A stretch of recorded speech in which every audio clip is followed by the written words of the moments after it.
Verb of to be, यह spoken English हो या फिर रिटन इंग्लिश हो, यह दोनों में काफ़ी इम्पोर्टेंट जगह रखता है।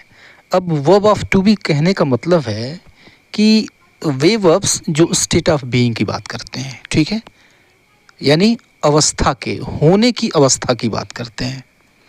इसका मतलब ये हुआ कि कोई व्यक्ति या फिर कोई चीज़ कहाँ है, ठीक है, या फिर कहाँ था या फिर कहाँ होगा। कोई व्यक्ति या फिर कोई चीज़ कुछ है ये बताया जाएगा, कुछ था या फिर कुछ होगा या फिर बनेगा, राइट। या फिर कोई व्यक्ति या कि कोई चीज़ वो कैसा है, कैसा था और कैसा होगा। अगर यह चीज़ सिर्फ ये चीज़ पता चलती है, ठीक है, स्टेट के बारे में पता चलता है, ये बताता है टू बी। कौन बताएगा? ये टू बी वर्ब बताएगा, ठीक है। अब इस कंडीशन में कोई मेन वर्ब नहीं आएगा, ठीक है, किसी काम के होने के बारे में नहीं बात की जाएगी, एक्शन वर्ब नहीं आएगा, ठीक है। जैसे मैं घर पे हूँ, ठीक है, यह जो हूँ है स्टेट ऑफ बीइंग है, और किसके स्टेट ऑफ बीइंग बताता है? मैं के होने की जानकारी देता है। मैं घर पे हूँ, मैं घबराया हुआ हूँ, मैं एक डॉक्टर हूँ। इन तीनों में क्या बताया गया कि कोई कहाँ है, कहाँ था या फिर कहाँ होगा, कोई कुछ है, कुछ था या फिर कुछ होगा, या फिर कैसा है, कैसा था या फिर कैसा होगा। सिर्फ ये सारी चीज़ बताई गई है। यह जो सब्जेक्ट है यह कौन सा काम कर रहा है या फिर किया या फिर करेगा, इसके बारे में कहीं कोई चर्चा नहीं है, ठीक है। तो हम ऐसे ही सेंटेंसेस की बात करेंगे जिसमें एक्शन वर्ब नहीं होगा, सिर्फ हम बात करेंगे स्टेट ऑफ बीइंग की, ठीक है। तो जब आप इसके साथ वर्ब्स चेंज करते हैं, ठीक है, is, am, are, was, were, will be, इनका यूज़ हम देखेंगे। May be, might be, must be, should have been, if plus subject plus verb plus complement, और if plus subject plus had plus been plus complement। इन सभी structures को देखेंगे जिनमें to be एक मुख्य इम्पोर्टेंट पार्ट है, ठीक है। तो चलिए हम एक एक करके इन सभी चीज़ों को देखते हैं, और सबसे पहले देखते हैं subject plus is, am, are plus complement, और subject plus was, were plus complement, और subject plus will be plus complement, ठीक है। इन तीनों को देखते हैं क्योंकि ये तीनों क्रमशः एक साथ देखेंगे, क्योंकि तीनों क्रमशः क्या बताते हैं? प्रेजेंट की बात करते हैं, पास्ट की बात करते हैं और फ्यूचर की बात करते हैं। इसलिए इन तीनों को हम एक साथ देखेंगे, एक जैसा अर्थ देते हैं इसलिए देखेंगे। जैसे देखिए कि आपको यह कहना हो इंग्लिश में कि यह आदत ख़राब है, ठीक है, ये आदत ख़राब है, ओके, स्टेट ऑफ बीइंग की बात कर रहे हैं। अब इसको हम इंग्लिश में कैसे कहेंगे? This habit is bad, this habit is bad. आपको ये बताना है कि मैं घर पे हूँ, ठीक है, मैं घर पे हूँ। आप क्या बता रहे हैं कि मैं कहाँ हूँ? सब्जेक्ट जो है वह कहाँ है ये बताया जा रहा है, आई एम एट होम, ठीक है। मैं घबराया हुआ हूँ, आई एम नर्वस, ठीक है। मैं एक डॉक्टर हूँ, आई एम ए डॉक्टर। तो काफ़ी सिंपल सी चीज़ है। और यहाँ पर देखा आपने कि ये सभी प्रेजेंट के थे। अब यही चीज़ पास्ट में हो जाएगा तो क्या कहेंगे कि जैसे कि यह दवा कड़वी थी, यह दवा कड़वी थी, पास्ट का हो गया। अब यहाँ पे हम वाज वर्ब को यूज़ करेंगे according to the subject. The medicine was bitter, the medicine was bitter, ठीक है। वह एक लॉयर बनेगी, वह एक वकील बनेगी, ठीक है।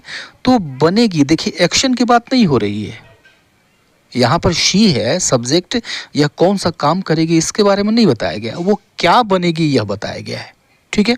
तो ऐसे में वर्ब ऑफ टू बी को यूज़ करेंगे, राइट। फ्यूचर का क्या होता है?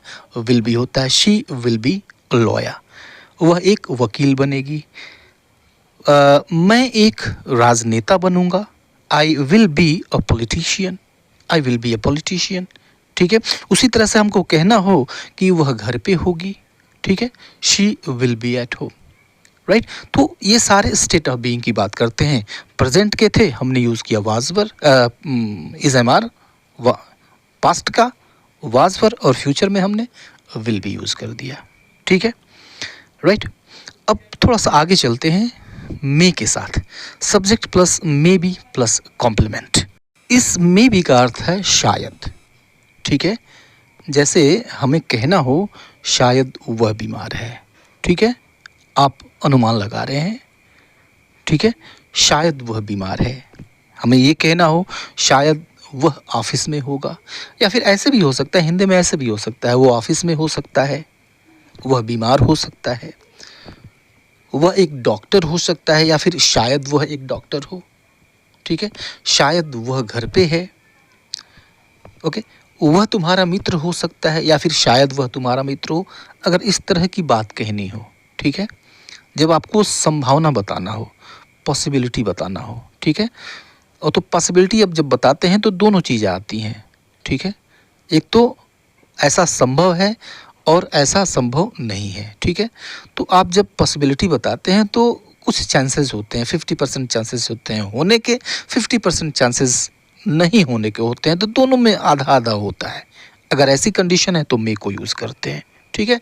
हिंदी में शायद आ जाता है, ऐसे वर्ड को हम यूज़ कर लेते हैं हिंदी में, शायद वह बीमार है, she may be ill, she may be ill, ठीक है। शायद वह ऑफिस में होगा, he may be in the office. वह एक डॉक्टर हो सकता है, या फिर शायद वह एक डॉक्टर है, he may be a doctor. शायद वह घर पे है, she may B at home. तो वह घर पे है, शायद वह घर पे है, मतलब मैं ऐसा अंदाज़ा लगा रहा हूँ कि वो घर पे है, और मुझे 50% उम्मीद है कि वो घर पे ही है, 50% मुझे उम्मीद है कि वो घर पे नहीं भी हो सकती है, ठीक है। तो यह टोटली स्पीकर के ऊपर डिपेंड करता है कि उसे क्या लगता है, उसको कितनी संभावना बनती हुई दिखाई दे रही है। 50-50 की बनती है, मे को यूज़ करते हैं। शायद वह तुम्हारा मित्र है, या फिर वह तुम्हारा मित्र हो सकता है, he may be your friend, right. तो शायद की बात करना किया हमने, 50-50 के चांसेस थे, ठीक है। लेकिन अब देखिए कि अब संभावना जो है वह थोड़ी सी बिल्कुल कम कर दीजिए, शायद ही वह घर पे होगा। जब ऐसे आप कहते हैं शायद ही घर पे होगा, मतलब बहुत थोड़ी सी उम्मीद है, तो बहुत थोड़ी सी उम्मीद है। यह जो ही लग गया, यह ये बताता है कि बहुत थोड़ी सी उम्मीद है, ठीक है। अगर इसी भाव को देना है इंग्लिश में तो हमको यूज़ करना होता है might be, subject plus might be plus complement. शायद ही वह घर पे होगा, या फिर शायद ही वह वहाँ होगा, शायद ही वह सही होगा, शायद ही यह ज़रूरी होगा, शायद ही वह घर पे होगा, he might be at home, शायद ही वह वहाँ होगा, ही माइट बी देयर, शायद ही वह सही होगा, ही माइट बी राइट, शायद ही यह ज़रूरी होगा, it might be necessary, it might be necessary, ठीक है। तो स्पीकर के ऊपर डिपेंड करता है कि उसको क्या लगता है, किसी काम के सही होने की, किसी बात के सही होने की संभावना कितनी बनती है। ये तो टोटली स्पीकर को ये बताना होता है, सोचना होता है, समझना होता है, ठीक है। तो अब यहाँ पे शायद ही आ गया, ठीक है, संभावना बहुत कम हो गई। तो सबसे कम संभावना बनती है किससे, माइट से, ठीक है। लेकिन अगर यही संभावना बहुत ज़्यादा बनती है, लगभग 90% के आसपास बनती हो, या फिर अवश्य ही आ जाए, तो अब इसके सही होने की संभावना बढ़ जाती है। वह अवश्य ही झूठा है, वह अवश्य ही झूठा है, अवश्य ही इसने इसकी संभावना को इसने और ज़्यादा कर दिया। तुम अवश्य ही लालची हो, वह अवश्य ही बीमार होगा, वह अवश्य ही ईमानदार लड़की होगी, राइट। तो ऐसे सेंटेंसेस को बोलने के लिए subject plus must be plus complement use करते हैं, ठीक है। वह अवश्य ही झूठा है, ठीक है। तो he must be a lawyer, he must be a lawyer, वह अवश्य ही झूठा है, या फिर वह अवश्य ही झूठा होगा। तुम अवश्य ही लालची हो, you must be greedy, you must be greedy. वह अवश्य ही बीमार होगा, या फिर वह अवश्य ही बीमार है, दोनों बात एक ही है, ही मस्ट बी इल। वह अवश्य ही एक ईमानदार लड़की होगी, she must be an honest girl, she must be an honest girl, ठीक है। मस्ट बी अवश्य ही, ठीक है। तो संभावना आधी आधी, मे बी, संभावना बहुत कम, माइट बी, और संभावना काफ़ी ज़्यादा, तो मस्ट बी को यूज़ करते हैं। ठीक है। अब देखिए कि अगर आपको ये कहना हो कि यार उसे, तुम्हें तो घर पे होना चाहिए, तुम्हारी माँ बीमार है, तुम्हें उसका साथ होना चाहिए, तुमको घर पे होना चाहिए, सलाह देने लग गए, तो चाहिए को यूज़ करते हैं, होना चाहिए। ठीक है। तुम्हें घर पे होना चाहिए, उसे तुम्हारे साथ होना चाहिए, तुमको ईमानदार होना चाहिए, तुम्हें अपनी पढ़ाई के प्रति गंभीर होना चाहिए, ये तुम्हारे भविष्य का सवाल है। तो ऐसे में हम यूज करते हैं should be, subject plus should be plus complement. ठीक है। तो कॉम्प्लीमेंट क्या चीज़ है, पीछे देख रहे हैं कि कॉम्प्लीमेंट बार बार आता जा रहा है। कॉम्प्लीमेंट क्या है भाई, तो कॉम्प्लीमेंट वह चीज़ है जो होना चाहिए। ठीक है। तुम्हें घर पे होना चाहिए, तो तुम्हें होना चाहिए, और कहाँ होना चाहिए, घर पे। यह जो घर पे है यही कॉम्प्लीमेंट है। ठीक है। तो तुम्हें घर पे होना चाहिए, you should B at home, तुम्हें घर पे होना चाहिए। उसे तुम्हारे साथ होना चाहिए, he should be with you, he should be with you. तुम्हें ईमानदार होना चाहिए, यू शुड बी ऑनेस्ट। तुम्हें अपनी पढ़ाई के प्रति गंभीर होना चाहिए, तो तुम्हें होना चाहिए, यू शुड बी, क्या होना चाहिए भाई, सीरियस टू योर स्टडीज़, अपनी पढ़ाई के प्रति you should be serious to your studies. ठीक है। तो शुड बी मीन्स चाहिए। यहाँ पे आपने देखा कि ये सब प्रेजेंट की बात करते हैं, ओके, लेकिन यही चीज़ पास्ट में भी हो सकती है। ओके, पास्ट में भी हो सकती है। सपोज करिए कि आप हैं और आपके सामने आपका मित्र है, आप जानते हैं कि जो आपका मित्र है उसकी माँ घर पे बीमार है और वो आपके सामने है। ठीक है। तो फिर क्या कहेंगे आप कि यार तुम यहाँ हो, तुम्हें तो अपनी माँ के पास होना चाहिए था। ठीक है। माँ के पास होना चाहिए था। अब ये पास्ट की बात होगी। अब जब इस पास्ट की हम बात करते हैं तो जो स्ट्रक्चर होता है वो होता है subject plus should have been plus complement. इसका मतलब होना चाहिए था, होना तो चाहिए था, लेकिन साथ ही साथ यह भी बताता है कि है नहीं, आपका जो मित्र है जिसको घर पे होना चाहिए था वो तो आपके सामने है। कहाँ होना चाहिए था उसको, घर पे होना चाहिए था। जैसे तुम्हें तो घर पे होना चाहिए था, तुम्हें क्लासरूम में होना चाहिए था, तुम्हें एक वकील होना चाहिए था, तुम गलत पेशे में कैसे आ गए। उसे तुम्हारे साथ होना चाहिए था, तुम अकेले आ रहे हो। राइट। तो ऐसे सेंटेंसेस को बताने के लिए पास्ट की हम जब बात करते हैं कि ऐसा होना चाहिए था, तुम्हें घर पे होना चाहिए था, you should have been at home, you should have been at home, past का हो गया। बदला क्या, सिर्फ हैव और बीन हो गया। राइट। तुम्हें क्लासरूम में होना चाहिए था, you should have been in the classroom. ठीक है। तुम इधर उधर टहल रहे हो, तुम्हें क्लासरूम में होना चाहिए था। तुम्हें एक वकील होना चाहिए था, you should have been an advocate, you should have been an advocate. बहुत ज़िरा करते हो यार, गलत पेशे में आ गए तुम, तुम्हें तो वकील होना चाहिए था। उसे तुम्हारे साथ होना चाहिए था, he should have been with you, he should have been with you. उसे तुम्हारे साथ होना चाहिए था। ठीक है। चलिए आगे आइए देखते हैं स्ट्रक्चर। अगला स्ट्रक्चर है if plus subject plus verb plus complement. ठीक है। प्लस यह दूसरा हिस्सा है, दूसरा क्लास है, subject plus would plus verb की फॉर्म। ठीक है। अब देखिए कि यह जो स्ट्रक्चर है ये इमेजिनेशन बताता है। क्या बताता है, इमेजिनेशन, यानी ये कल्पना बताएगा। ठीक है। तो कल्पना बताएगा कि अगर यह होता तो ये होता। ठीक है। कंडीशनल सेंटेंस हो गया, ये हो गया कंडीशनल सेंटेंस। ठीक है। तो अगर ये होता तो मैं वो करता या फिर वो होता। ओके। अगर मैं पंछी होता तो आकाश में उड़ता। पूरी कल्पना है ये, कंप्लीट इमेजिनेशन है। अगर मैं डॉक्टर होता तो मुफ्त में इलाज करता। अगर वह धनी होता तो तुम्हारी मदद करता। ठीक है। तो कंप्लीट इमेजिनेशन है। वह धनी भी नहीं है, मैं डॉक्टर भी नहीं हूँ, मैं पक्षी भी नहीं हूँ, ऐसी मैं कल्पना कर रहा हूँ, इमेजिनेशन कर रहा हूँ। ठीक है, तो अब यहाँ पर ऐसे अगर से शुरू होता है, यदि से भी शुरू होता है, और ऐसे में काश से भी शुरू होता है, कॉश से भी शुरू हो जाता है। ठीक है, राइट।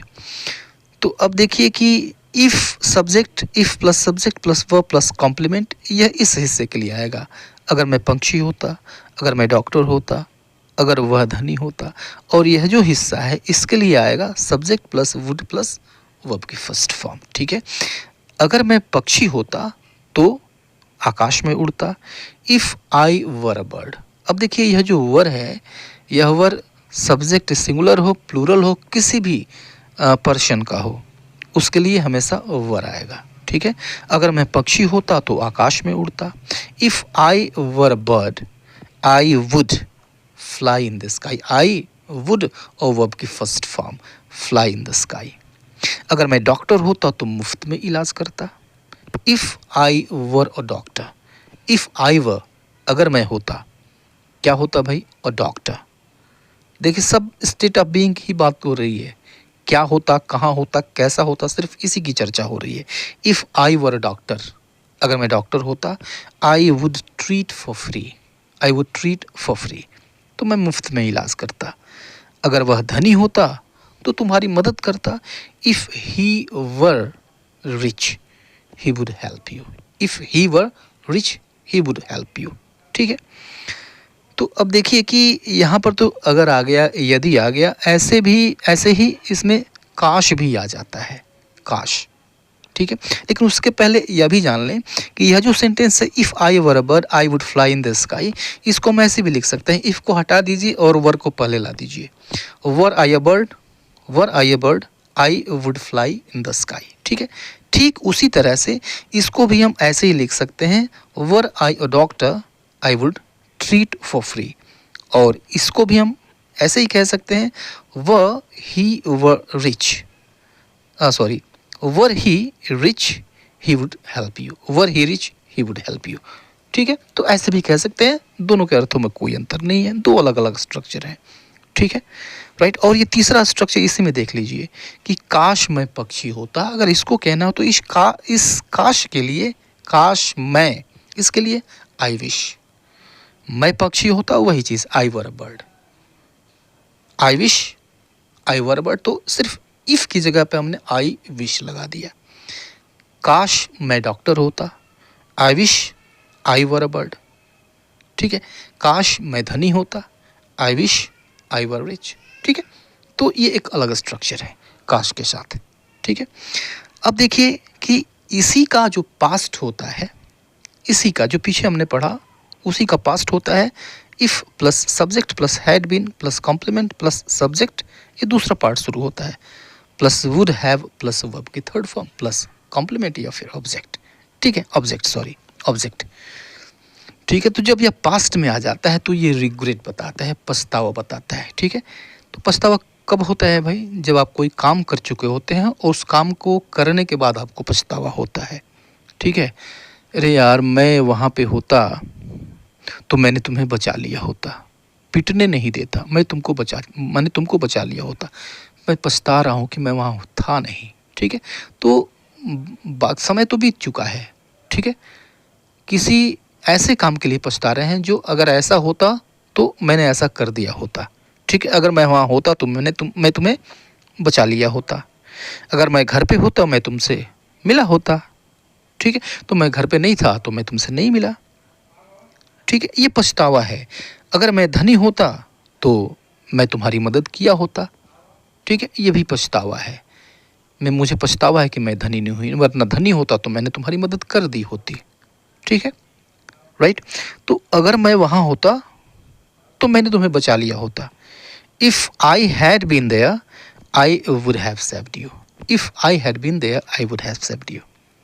अगर मैं घर पे होता तो मैं तुमसे मिला होता। If I had been at home I would have met you. और यह लास्ट सेंटेंस है, अगर मैं धनी होता तो मैं तुम्हारी मदद करता या फिर मैंने तुम्हारी मदद की होती। If I had been rich I would have helped you. आज के लिए इतना ही, और वीडियो अगर पसंद आया हो तो लाइक ज़रूर कर दीजिएगा। चैनल सब्सक्राइब नहीं किया है तो उसको सब्सक्राइब कर लीजिए। मिलते हैं नेक्स्ट वीडियो में, तब तक के लिए goodbye and take care.